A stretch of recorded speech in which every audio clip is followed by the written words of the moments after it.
好，歡迎大家返到嚟先嚟益抄的人與嘢。上個禮拜六呢，就有幸得到香港時空嘅邀請，喺 Burwood 同大家有一個澳洲求職攻略嘅分享會。咁當中除咗我自己之外啦，就仲有另外一位呢講員嘅。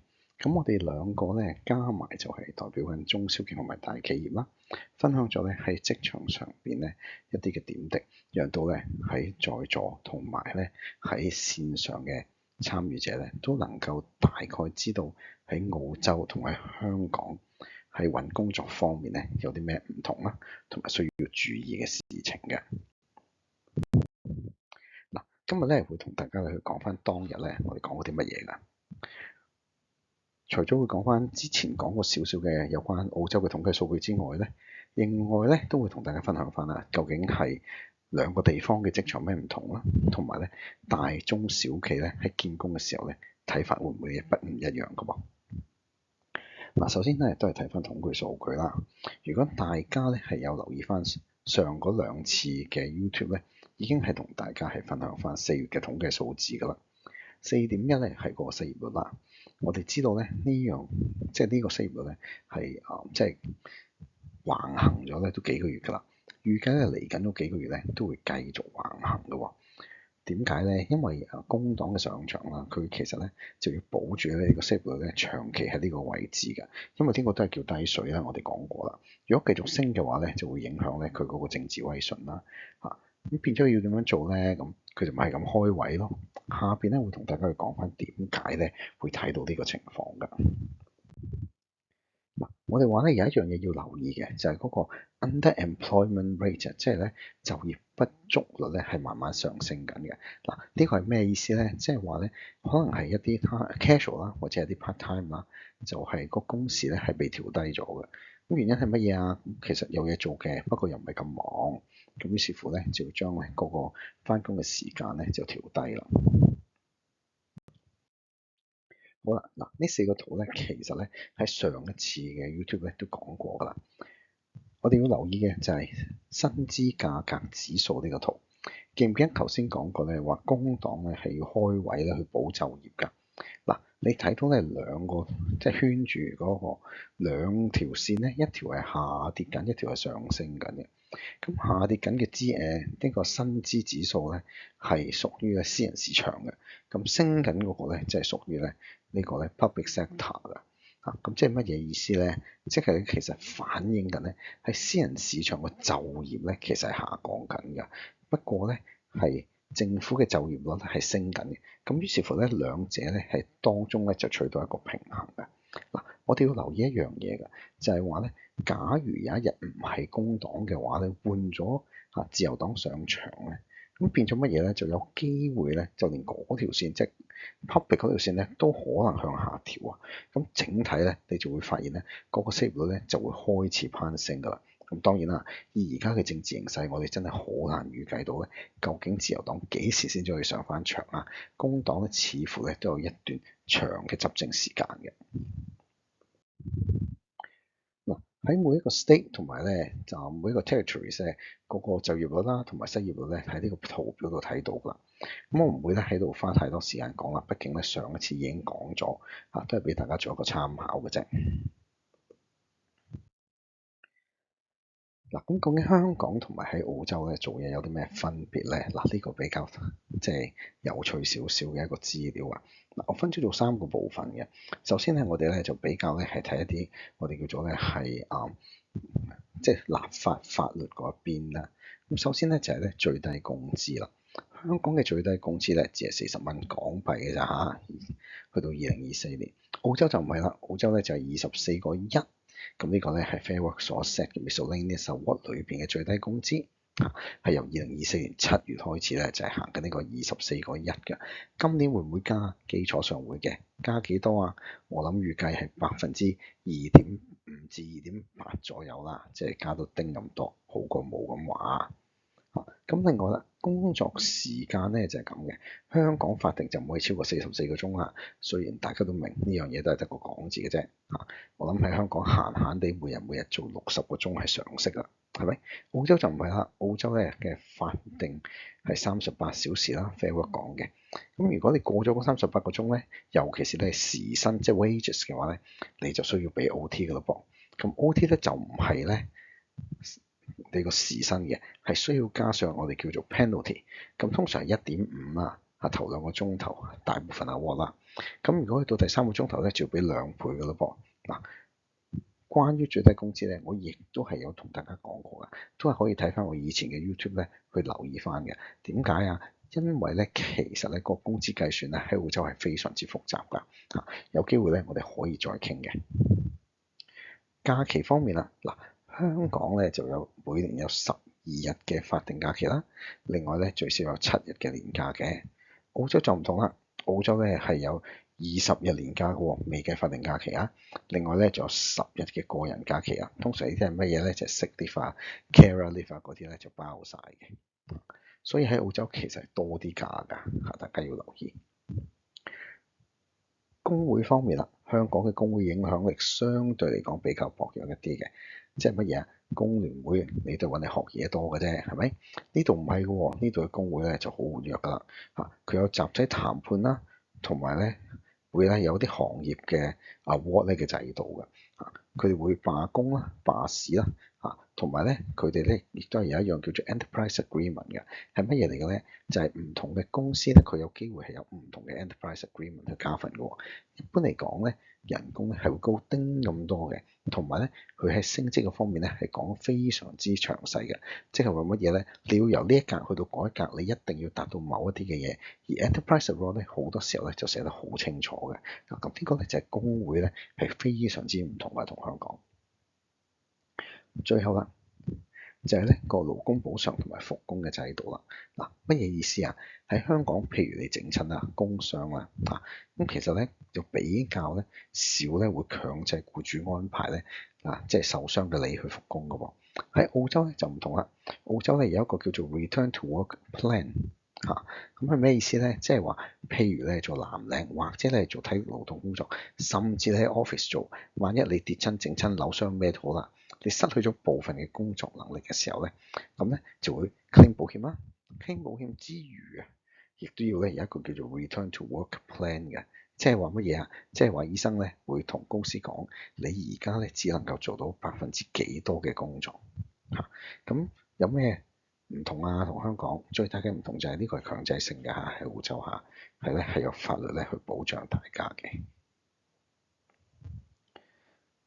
另外啦，如果我哋講翻工作壓力嘅話咧，咁香港當然啦普遍嘅壓力比較大啦。澳洲咧就比較強調咧呢個 work-life balance，一般咧都幾準時翻呢個放工嘅噃。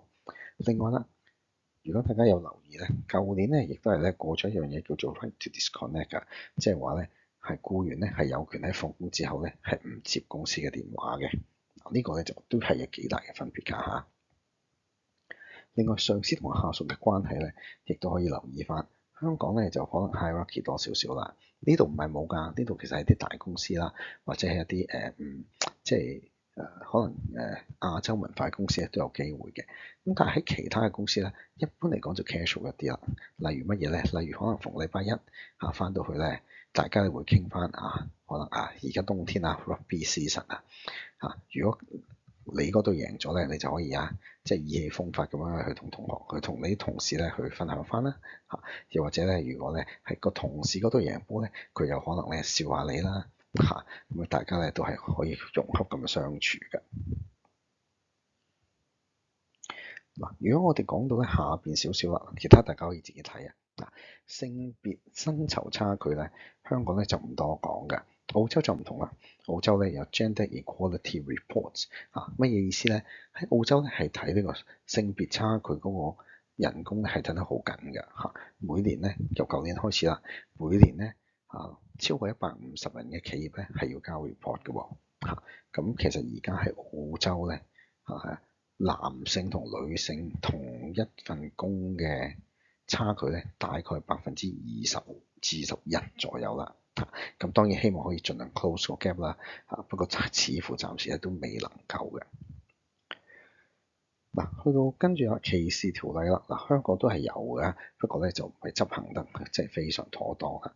澳洲就唔同啦，澳洲咧有全面嘅反歧視啦，包括咧性別啦、種族啦、年齡啦、性取向等等咧，都係咧有非常嚴格嘅法例監管嘅喎。咁呢樣嘢咧，大家真係要好小心啦，因為告你嘅唔一定係俾你歧視嗰個啊，可能咧係另外身邊隔離嗰個覺得你咁樣做唔啱咧，佢一樣會舉報你嘅喎。呢啲位咧，大家真係要留意啦。最後就係語言啦，香港係用廣東話同埋用英語嘅，澳洲就當然係用英語為主啦。仲有你要記住喺澳洲咧，你係同全球嘅talent 咧去爭位置㗎，唔係好似香港咁，大部分咧你嘅競爭對手咧都係香港人嚇，澳洲就唔係啦，邊個國家都有嘅喎。咁如果我哋睇畢業生嘅話咧，一般嚟講，畢業生嘅就業率咧係低少少嘅嚇，有幾個原因嘅。第一咧就係經驗唔夠啦，就未必揾到嘢做啦。咁第二樣嘢咧就係咧，學生咧可能咧就係翻咗去咧學校咧繼續學業嘅，咁喺呢個位咧亦都係有機會咧就未能夠咧係即係推高翻咧嗰個就業率嘅。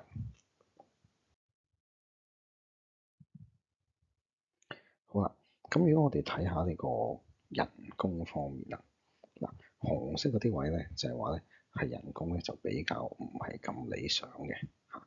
咁係邊啲工作咧？咁你睇到嘅就係可能係 science 啊、creative art 啊，或者 communication 啦嚇。咁咧佢哋咧個就業率咧就比較咧冇咁理想嘅。咁邊啲工作咧個就業率咧比較理想一啲咧？咁我哋睇到咧就係讀醫嘅啦，讀 pharmacy 啦，讀獸醫嘅啦，同埋咧讀我哋一個叫做康復學咧。咁呢四個咧，其實呢個就業率咧就非常之高嘅。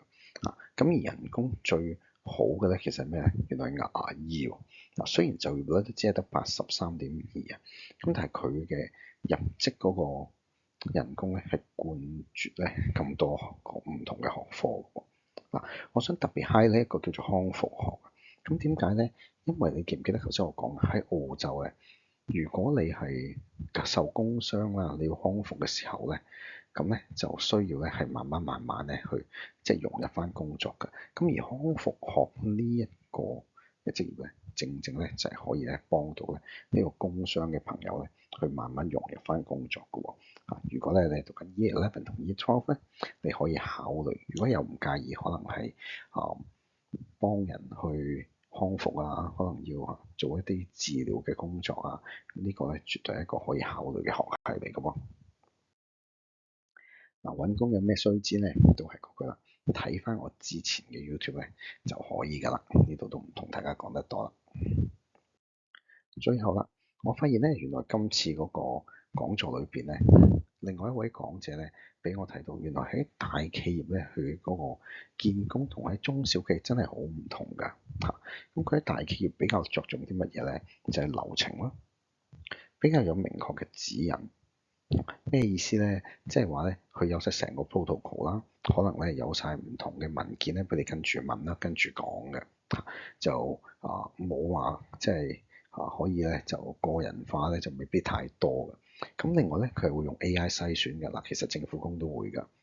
咩意思啊？即係話咧，你個履歷咧會先經過人工智能去 check 咗先，咁然後咧先至咧去選擇究竟見唔見你啦。咩意思咧？即係話 AI 會睇 keywords，咁睇完 keywords 之後咧，就會選出喺眾多你嘅裏邊咧 keywords match 嘅人啦嚇。因為大企業咧好多時候強調嘅係咩咧？係工作匹唔匹配嘅嚇。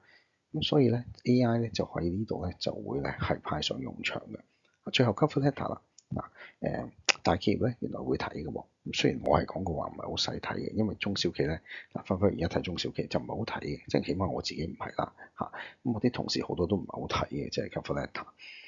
咁另外啦，中小企有咩唔同啊？咁成個 style 係好睇面試嗰個人嘅，就冇話咧係好即係着重一個流程嘅。咁因為點解係 flexible 一啲啊嘛？畢竟咧中小企人比較少啊。佢強調嘅係咩咧？就係多功能性，即係唔係話淨係做一樣嘢，可能可以 multi-task 一啲啦，識唔同嘅嘢啦，喺個中小企度可以幫到手嘅。咁另外一樣嘢咧就係咧冇 AI 睇㗎啦，CV 就係人手睇啦，我就係個 AI 啦，係嘛？咁睇法就真係唔係好同嘅。好多時候咧中小企我哋咧就唔會話第一樣嘢睇下 competent 嘅，因為講真時間真係有限。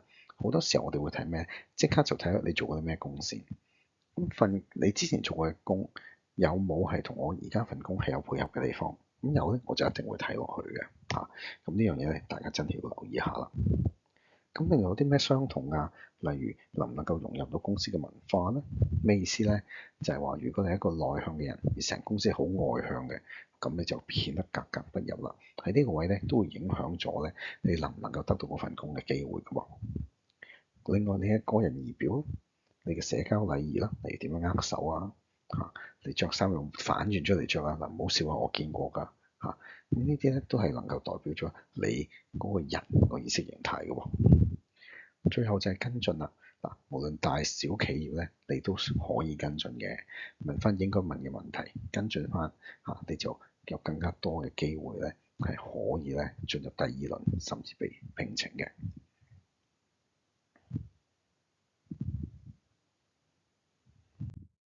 好啦，今日咧就同大家講住咁多先啦。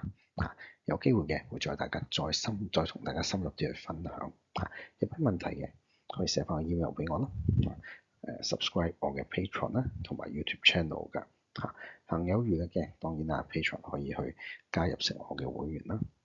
亦都可以 follow 我嘅 Facebook page。我哋下個禮拜再同大家傾過。